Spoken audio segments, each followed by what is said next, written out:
मैं अटका हुआ हूं। मणिशंकर पांडे, भाई विपक्ष से आपकी बनती नहीं, उनकी नीतियों से आप मुतमईन नहीं हैं। वो अपनी अलग राजनीति है। सत्ता पक्ष विपक्ष में परस्पर विरोध होता है, पर उस विरोध में देश के नाम का भी विरोध किया जाना कितना उचित है?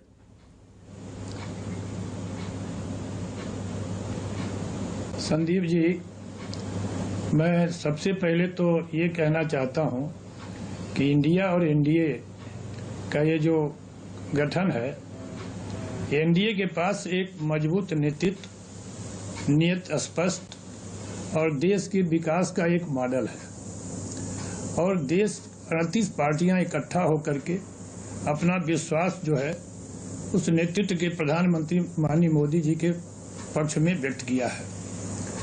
दूसरी तरफ इंडिया है। इंडिया के नाम पर अगर विपक्ष बैतरणी पार करना चाहता है तो मुझे बहुत संदेश है। त्यागी जी का बहुत वरिष्ठ नेता हैं, 77 की बात इन्होंने कही। मैं कहना इसलिए चाहता हूं कि 77 के जेल से छूटने के बाद उसका नेतृत्व जयप्रकाश नारायण जी जैसा आदमी कर रहे थे। उस समय मोरारजी देसाई जैसे नेता थे। उस समय राजनारायण जी थे, मतलब चौधरी चरण सिंह जी थे, और वो सरकार बनी और 2.5 साल से कम समय में भरा के गिर गई।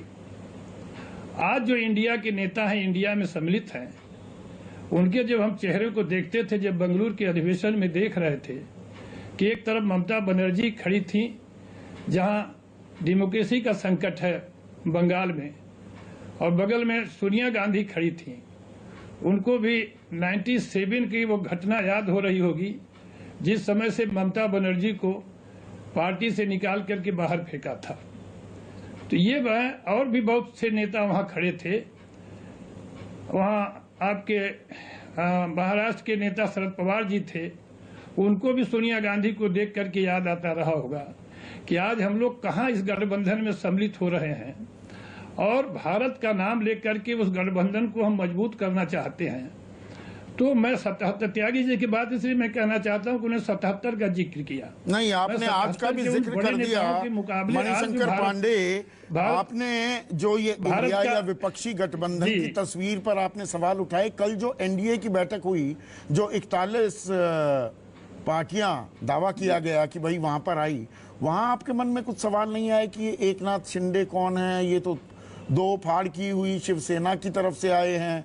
ये अजित पवार, इनको तो भ्रष्टाचारी बताया जा रहा था, नेचुरली करप्ट पार्टी बताया जा रहा था। 70,000 करोड़ की बात आप ही की पार्टी जो तो सुनिए ना कि चिराग पासवान क्या कर रहे हैं, पैर छू रहे थे प्रधानमंत्री मोदी के।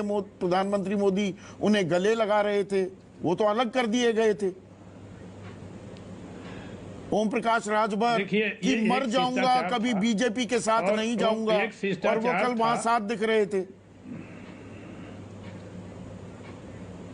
देखिए, एक शिष्टाचार था। चिराग पासवान जी लोक जनशक्ति पार्टी के राष्ट्रीय अध्यक्ष हैं, और प्रधानमंत्री जी, एक प्रधानमंत्री का पद जो है एक इंस्टीट्यूशन है, एक संस्था है, और वो बच्चे के समान है। स्वर्गीय रामविलास पासवान जी के बेटा हैं, और उनको अगर पैर छुआ तो एक शिष्टाचार मुलाकात थी, और प्रधानमंत्री जी ने भी उनको गले लगाया। उनको देख करके पासवान जी का चेहरा जरूर आ जाया होगा। और मैं जिस नेता का नाम ले रहे हैं, मैं तो समझता हूं इस भ्रष्टाचार की बात, स्वर्गीय रामविलास पासवान जी 50 साल राजनीति में रहे, सरसों के दाना भर भी उन पर भ्रष्टाचार के आरोप नहीं है। ठीक उसी तरह से चिराग पासवान पर भी कोई भ्रष्टाचार के आरोप नहीं है। अच्छा, आपने जिन लोगों का नाम लिया, अजित पवार छोटे छोटे दल के लोग हैं।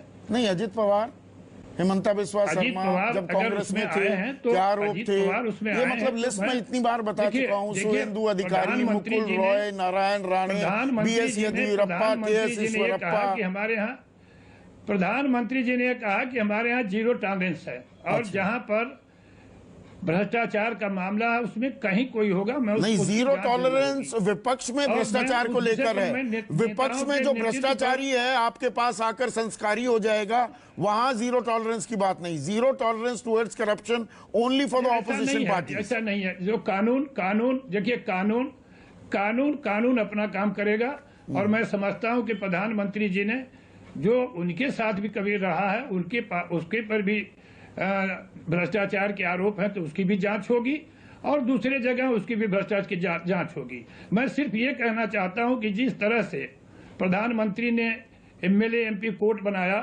पिछले 75-70 साल में उस पर कोई व्यवस्था नहीं हुई। आज आप देख रहे हैं कि पूरे देश में एक तरह से जितने भी भ्रष्टाचारी लोग थे, चाहे वो सांसद हों, विधायक हों, बड़े पदों पर रह रहे हों, न्यायपालिका के माध्यम से वो भी सजा भुगत रहे हैं। अच्छा बताइए ना, नेता भी एक मिनट मणिशंकर पांडे, एक फैक्ट चेक कर लेते हैं। मणिशंकर पांडे साहब, आप इतने वरिष्ठ हैं, लंबा तजुर्बा है आपका राजनीति में, एक फैक्ट चेक कर लेते हैं। 2014 के बाद ईडी, सीबीआई और आईटी ने जितने केस दर्ज किए हैं, उनमें से कन्विक्शन कितनी हुई है 9 सालों में? जी, एक भी हुई है? अभी सबके, मैं समझता हूं कि सबकी जांच चल रही है। एक भी कन्विक्शन हुई 9 साल में? चल रही है। एक भी कन्विक्शन हुई 9 साल में? 95% केसेस ईडी ने जो पॉलिटिकल पर्संस पर लगाए, 95% ऑपोजिशन के हैं। ईडी ने जितने केस दर्ज किए, 96% विपक्षी दलों पर है। कन्विक्शन कितनी हुई? एक भी नहीं। 2014 के बाद के केसेस की बात कर रहा हूं। इसी घबराहट से देखिए, इसी जितने केस का आप नाम ले रहे हैं, इसी घबराहट से अपोजिशन भी इकट्ठे लोग हो रहे हैं। और अगर जो लोगों पर ऐसे केस और उनमें से जो आपके पास आ जाए वॉशिंग मशीन में धुल गए, की तरफ आ रहे हैं, एनडीए में भी आ रहे हैं, तो हम समझते नहीं, ऐसा नहीं होगा, उनकी भी जांच होगी। उनकी भी जांच होगी, पर हम